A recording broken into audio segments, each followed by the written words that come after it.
السلام عليكم ورحمة الله وبركاته. ازيكم يا حبايبي؟ عاملين ايه؟ يا رب دايما تكونوا بخير وفي احسن حال. رجعت لكم تاني فيديو جديد، يا رب يعجبكم. متنسوش بقى تشتركوا في القناة وتفعلوا زر الجرس علشان يوصلكم مني كل فيديو جديد انزله. اول حاجة كده، اللهم صل وسلم وبارك على سيدنا محمد وعلى اله وصحبه اجمعين.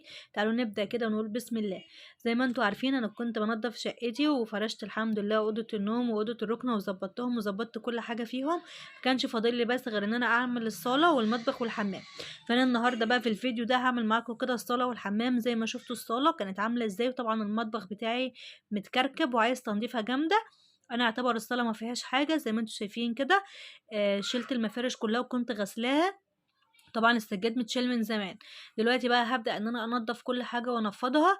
هبدأ طبعا بالحاجات اللي فوق التلاجة دي، هشيلها كلها خالص وامسح بقى التلاجة واظبطها من فوق كده. طبعا التلاجة نفسها همسحها. وعايزه اقول لكم برضو ان انا ظبطت التلاجة من جوه ومسحتها هي والفريزر من فوق. وظبطت كل حاجة فيها عشان تبقى نظيفة من بره ومن جوه. فانا هخلص كده الصاله بره وامسح بقى كل الحاجات وبعدين ادخل كده على المطبخ. بصوا المطبخ عامل ازاي، متكركب خالص وبايظ والدنيا بايظه فيه. وفي حاجات كتير عايزه تتعمل، لان انا لما كنت بعمل بره كنت بدخل جوه على المطبخ واقول ايه لما اخلص هعمل. فهو اتكركب كده زي ما انتم شايفين بالشكل ده. طبعا المروحه شلتها بقى عشان خلاص احنا ما بقيناش بنستخدم المروحه بقى لنا فتره اصلا. فانا شايلاها كده عشان اغسلها واغطي بقى الكفر بتاعها واشيلها. فدلوقتي بقى زي ما انتم شايفين كده، اول حاجه هبدا ان انا امسح الدولاب بتاع الاطفال ده بالبليدج. وامسح كل الحاجات اللي فوق دي، وكمان هشيل اللي هو الكوميدينو ده والميكرويف اللي عليه والحاجات دي كلها عشان امسحها واظبط الدنيا. وامسح طبعا الباب بتاع الشقه وكل حاجه واظبط كل الدنيا دي عشان ادخل على المطبخ. هنا بقى زي ما قلت لكم، بصوا اول حاجه ان انا عملتها ان انا كنت برتب الجزامه بتاعتي دي. عايزه اقول لكم ان دي مش جزامه يعني كده بتاعتي انا، الجزامه البلاستيك اللي انا كنت داخله بيها شايلاها. دي كانت حاجه كده شبه الجزامه، كانت موجوده عند جوزي في المحل فهو جابها وحطيتها هنا خليتها للجزامه بتاعتي. ظبطت الدنيا هنا وخلصت.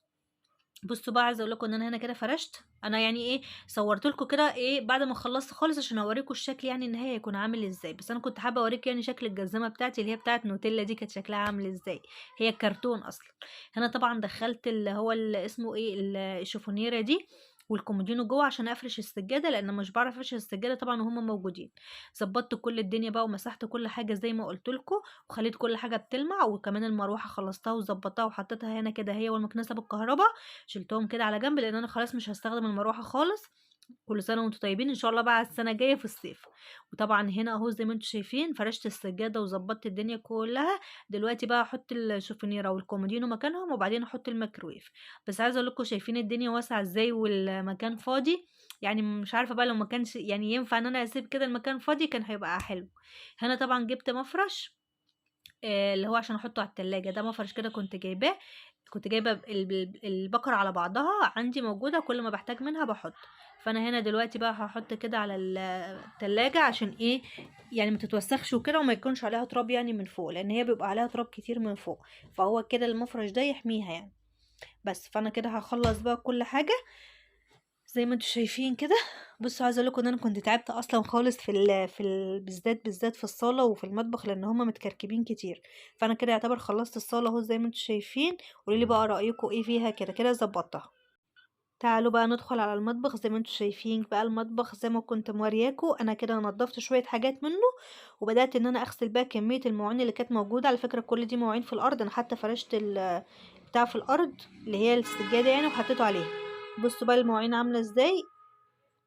بص هو المطبخ يضرب يقلب، بس ان شاء الله دلوقتي هنظبطه وهنخليه مية مية.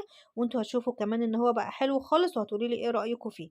طبعا البوتاجاز هنا هغير الورق الالومنيا وهظبط الدنيا كلها واظبط بقى المطبخ ده كده واخليه فله بقى يبقى بيلمع كده بيبرق. طبعا زي ما شفتوا انا بقى كنت خلصت الشقه كلها، فطبعا المطبخ عندي بايظ. بصوا المطبخ متكركب خالص عامل ازاي.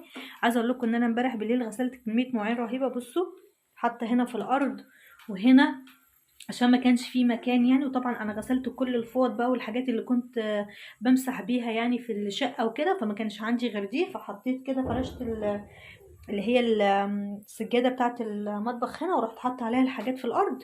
وبصوا هنا المواعين عامله ازاي. هنا طبعا الحوض فاضي اهو، حتى كنت حاطه الحله دي تتصفى كده هنا، وهنا كده في شويه حاجات بايظه، وهنا كده بسخن حاجه على النار. بس بصوا البوتاجاز عامل ازاي، عايز يتغير ويتظبط. بصوا بقى، وهنا دول الحاجات اللي كانوا موجودين على التلاجة عايزه اغسلهم برضو. بصوا الدنيا بايظه عندي ومتكركبه، وده طبعا كده ملوش احتياج عندي فعايزه ارميه. بصوا بقى الدنيا بايظه هنا خالص. انا دلوقتي هبدا بقى بسم الله كده، استعين بالله وان انا ابدا اعمل واحده واحده. هبدا بقى دلوقتي اول حاجه ان انا ارص كميه بقى الاطباق والمواعين الحاجات دي كلها كده في مكانها، عشان ايه؟ اوسع مكان يعني في المطبخ. فهرص الحاجات دي، وبرده الحاجات اللي تحت دي هرصها. طبعا دي فوطه جوري كده هشيلها، لان هي اساسا عايزه تتغسل، كنت بمسح بيها بره. هشيلها كده في الغسيل عشان هغسلها، واظبط بقى برده الحاجات اللي موجوده تحت دي. وبعدين بعد ما اخلص الحاجات دي كده، اللبن فار على النار عادي عادي. كنت بسخن لبن عشان افطر وكده، لان انا لسه ما فطرتش، ففار يعني على النار وكده، مش مشكله. المهم نكمل بقى.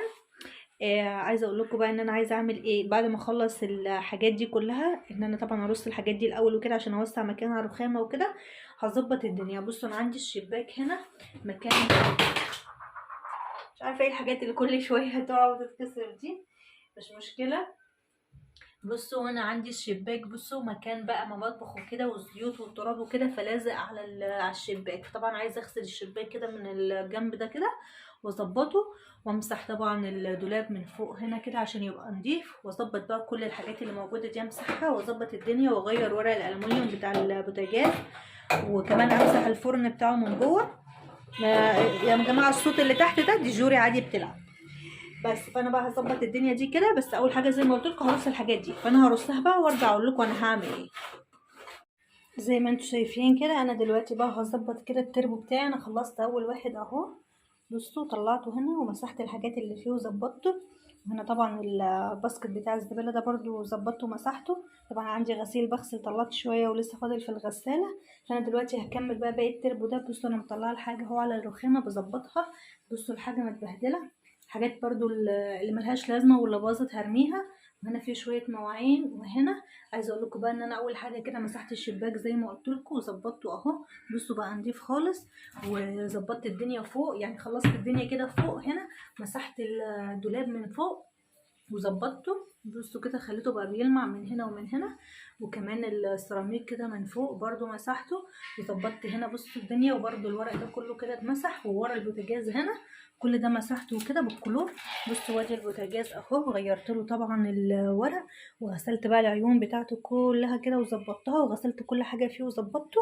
بصوا وهنا كمان، وعايزه اقول لكم ان انا كمان غسلت كده من جوه ومن بره. بصوا بقى بيلمع خالص اهو. وغسلت كمان الايدين دي ونشفتها وحطيتها.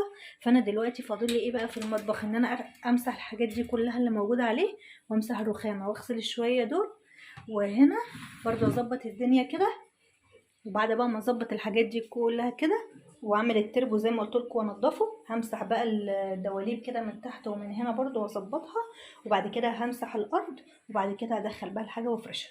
فانا هخلص برضو كده واوريكم انا هعمل ايه. بصوا بقى يا جماعه، زي ما انتم شايفين كده، انا جبت بقى الحاجات اللي كانت موجوده هنا، حطيتها كده على الرخامه دي عشان امسحهم بقى واظبط الرخامه اللي جوه. طبعا غسلت المواعين اللي كانت موجوده في الحوض اهي. دلوقتي بقى هخلص هنا كده واظبط الدنيا، وهفرش كمان المفارش دي. فهفرش كده المفرش بقى، وامسح بقى الحاجات دي كده حاجه حاجه واحطها عليها، واظبط الرخامه كلها. وبعدين ارص بقى المواعين دي تكون اتصفت كده، وبعدين امسح الارض بكلور بقى وميه وكده واظبطها، وافرش المشاية يعني اللي كانت هتسيق موجودة يعني. هنا. هسيق. ده عبد الله يا جماعة، ابن اختي عندي النهارده، فهو حب يشارك معانا الفيديو. بس فهخلص بقى كده واوريكم شكل المطبخ بعد ما يخلص خالص هيكون شكله عامل ازاي. خلاص خلصت يا حبيبي، وفرشت المطبخ كله زي ما شايفين كده. ادي المفارش اللي انا فرشتها اهي. وهنا حطيت كده على المناديل، وهنا كده الترمس بتاع الشاي، بس انا بحط فيه ميه يعني لجوري وكده. وهنا بقى الحاجات الشاي والسكر، وهنا حطيت علبه السمنه. الحاجات بتاعتي دي كلها كده انا مسحتها وظبطتها. بصوا حتى الخلاط وكل حاجه هنا اتمسحت اتظبطت. وهنا البوتاجاز بيلمع اهو زي ما انتم شايفين كده، نضيف خالص ما فيهوش اي حاجه. وهنا طبعا الحوض نضيف اهو.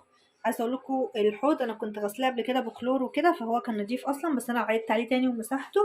وهنا ظبطت الدنيا كلها وزي ما كنت مورياكم. وهنا المطبخ مسحته، وتحت كمان ظبطت كل حاجه، بقت كل حاجه بتلمع. وحطيت التربو هنا والسبت بس. ففرشت طبعا السجاده بتاعته اهي. معلش بقى جوري كانت بتعيط فشفتها بس. فالمهم بقى خلصت كده وظبطت كل المطبخ زي ما انتم شايفين. قولي لي بقى كده تمام ولا ايه؟ انا كده يعتبر خلصت الفيديو بتاعي معاكم النهارده. فيا رب بقى الفيديو يكون عجبكم. لو عجبكم حطوا لايك واعملوا مشاركه للفيديو ده، وان شاء الله نزل لكم فيديوهات جديده الفتره الجايه. وعايزه اقول لكم ما تنسوش تدعوا لاخوانكم في فلسطين ان ربنا ينصرهم ان شاء الله. بس كده، وان شاء الله اشوفكم على خير ومع السلامه.